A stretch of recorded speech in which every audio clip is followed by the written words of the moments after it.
सभी को सादर नमन। ओम श्री परमहंसाय नमः। ओम श्री परमहंसाय नमः। ओम श्री सतगुरुदेवाय नमः। ओम श्री परमहंसाय नमः मंत्र एक बहुत पावरफुल मंत्र है। मंत्र चैंटिंग करना मुझे बचपन से ही अच्छा लगता था। मंत्र चैंटिंग करती भी थी, लेकिन मंत्र चैंटिंग करने से लाइफ में चेंजेस होते हैं, पॉजिटिव रिजल्ट्स आते हैं, ये कभी ऐसे अनुभव नहीं किया था। जब मैंने ओम श्री परमहंसाय मंत्र का जाप करना स्टार्ट किया, तो जाप करने के कुछ टाइम के बाद ही रिजल्ट्स मिलने लगे। रिजल्ट्स मतलब कुछ बहुत पॉजिटिव चेंजेस लाइफ में आने लगे। तो थोड़ा सा मैं डिस्कस करूँगी उन चेंजेस के बारे में जो मेरी लाइफ में आए इस मंत्र की चैंटिंग शुरू करने के बाद। देखिए, मेडिटेशन या ध्यान तो मैं लगभग 9-10 साल से कर रही हूँ, और उस परमपिता परमात्मा की, सतगुरु की ये कृपा रही है कि उसका प्यार और उसकी प्रोटेक्शन तो हमेशा मैंने अनुभव की है, क्योंकि वो तो सागर है, परम है, सुप्रीम है। तो वो तो सागर है। तो जब भी हम बैठते हैं, सागर के पास जब बैठते हैं, तो ऑटोमेटिकली ये होता है कि सागर के पास बैठने से अच्छा फील होता है। जो वहाँ पे हवा चल रही है, एक शीतल हवा का अनुभव होता है। तो जब भी हम उस परम के साथ, सतगुरु के साथ कनेक्ट करने की कोशिश करते हैं, उसके साथ बैठते हैं, तो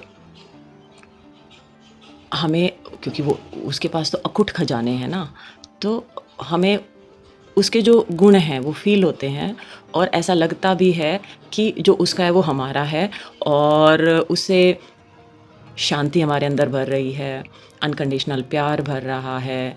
तो वो तो भरता ही है, भरपूर करने के लिए ही वो बैठा है, वो परमपिता परमात्मा, वो सतगुरु, उसके बच्चे हैं हम।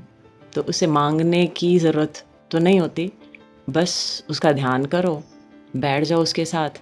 अखुट खजानों का वो मालिक है, तो जो पिता के खजाने होते हैं वो तो ऑटोमेटिकली उस पे राइट बच्चे का तो होता ही है। तो जब भी मैं ध्यान करती थी तो वो प्यार अनुभव होता था, प्रोटेक्शन अनुभव होती थी, वो शांति, वो पावर अनुभव होती थी, और ऐसे लगता था कि बैठने के बाद उसके अखुट खजानों से आत्मा भर भी गई है।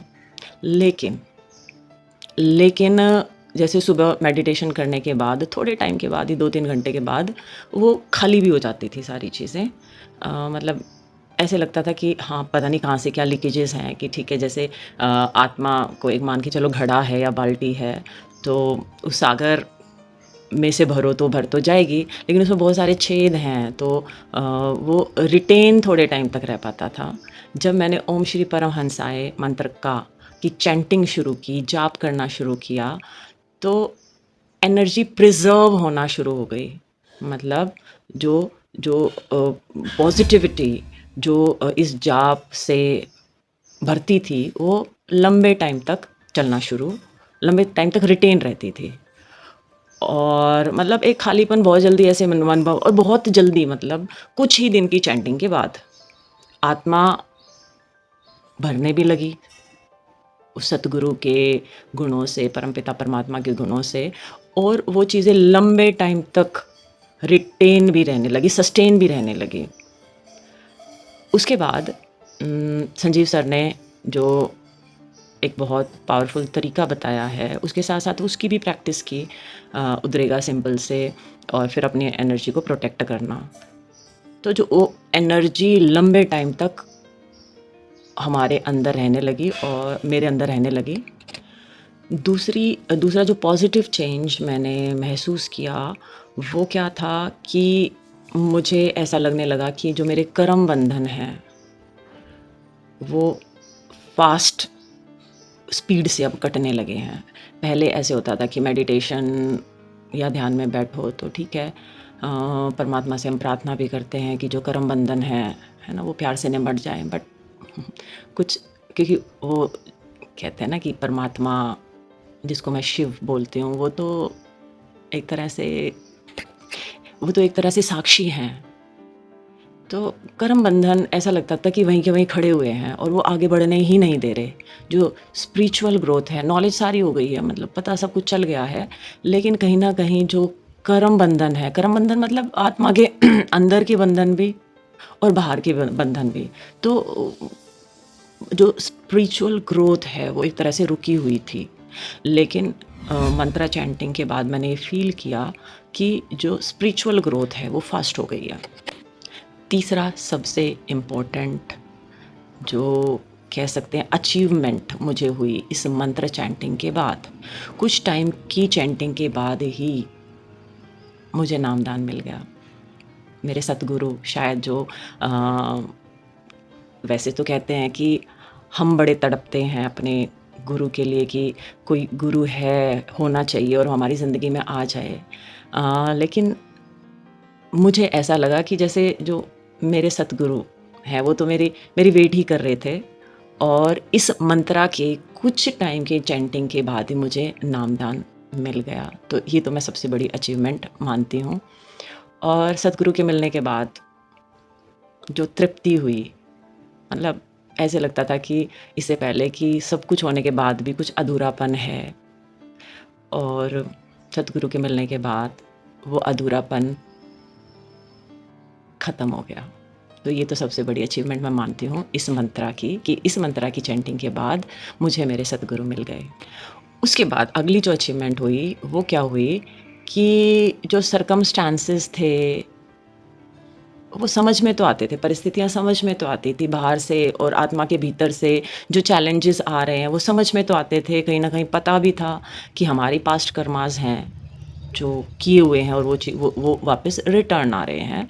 और बहुत कोशिश भी मैं करती थी कि रिएक्शंस ना हों और कोई सिचुएशन है, उसको एक सिचुएशन की तरह से मैं देखूँ और उसको निकल जाने दूँ। लेकिन जब ऐसा होता तो बहुत सारी बातें आती थी तो रिएक्शंस भी हो जाते थे।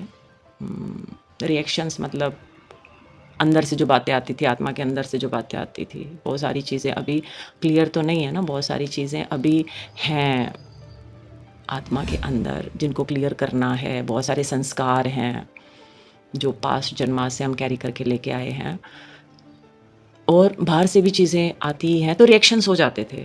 मैं इरिटेशन, गुस्सा भी आ जाता था, कई बार बहुत ज़्यादा भी आ जाता था। लेकिन ओम श्री परमहंसाय मंत्र की चैंटिंग के कुछ टाइम के बाद ही प्रैक्टिकली मैंने ये देखा कि हाँ, ओम श्री परमहंसाय मंत्र के बाद भी और नामदान मिलने के बाद जब गुरु मंत्र का की मैंने चैंटिंग की, तो सिचुएशंस और अच्छे से समझ में आने लगी और एक साक्षी भाव बढ़ा कि और रिएक्शंस कम हो गए, ना के बराबर हो गए। तो कहीं न कहीं रिश्तों में भी एक जो बेटर रिजल्ट्स थे वो मिले। उसके बाद और एक सबसे बड़ी अचीवमेंट क्या हुई, हम सबको पता है कि स्पिरिचुअल पाथ में आगे बढ़ने के लिए जो बेस है वो अमृत वेला ध्यान है। तो वैसे तो मैं इस जर्नी में चल रही थी पिछले 9-10 साल से, लेकिन अमृत वेला कंसिस्टेंट नहीं था। कोविड में कंसिस्टेंट हो गया था, फिर ऊपर नीचे होता रहता था। कभी अमृत वेला मिस हो रहा है, कभी 10 मिनट कर पा रही हूँ, कभी 15 मिनट कर पा रही हूँ, तो ये थी प्रॉब्लम। लेकिन इस मंत्र के जाप करने के बाद जो सबसे बड़ी अचीवमेंट मुझे लगी वो ये लगी कि मेरा अमृत वेला कंसिस्टेंट हो गया। ओम श्री परमहंसाय मंत्र का जाप किया, मुझे मेरे सतगुरु मिल गए, नामदान मिल गया और उसके बाद लगभग 1 साल हो गया है, लगभग 1 साल अमृत वेला जाप एक दिन भी मिस नहीं हुआ। तो बहुत पावरफुल मंत्र है ओम श्री परमहंसाय नमः। जब हम स्टार्ट करते हैं ना चैंटिंग, हाँ देखिए, कोई भी चीज़ हमें स्टार्ट करनी होती है ना तो अजम्पशन से स्टार्ट करनी होती है। एकदम ऐसे विश्वास नहीं होता कि हाँ भाई रिजल्ट्स मिलेंगे। लेकिन जब हम इतने लोगों को करते हुए देखते हैं और उनका अनुभव सुनते हैं, तो कहीं न कहीं जब हम स्टार्ट करते हैं तभी रिज़ल्ट मिलता है ना? देखिए मैथ्स में भी हमें जब कुछ प्रूव करना होता है तो हम एज़्यूम करके चलते हैं। जैसे हमें A is equal to B prove करना है, तो हमारी जो फर्स्ट लाइन होती है वो क्या होती है? अज़म्पशन होती है, let A is equal to B, है ना? तो इस मंत्र की भी चैंटिंग हम ऐसे ही अज़म्पशन से करना स्टार्ट करें कि यस इतने लोग बोल रहे हैं तो कुछ ना कुछ तो है इसमें। और उसके बाद कुछ टाइम चैंटिंग करें और उसके बाद तो फिर let A is equal to B तो प्रूव होना ही है, हो ही जाएगा। तो आप सबसे रिक्वेस्ट है कि एजम्पशन से प्लीज़ स्टार्ट करें, रिजल्ट्स आपको ज़रूर मिलेंगे। Thank you very much. ओम श्री परमहंसाय नमः।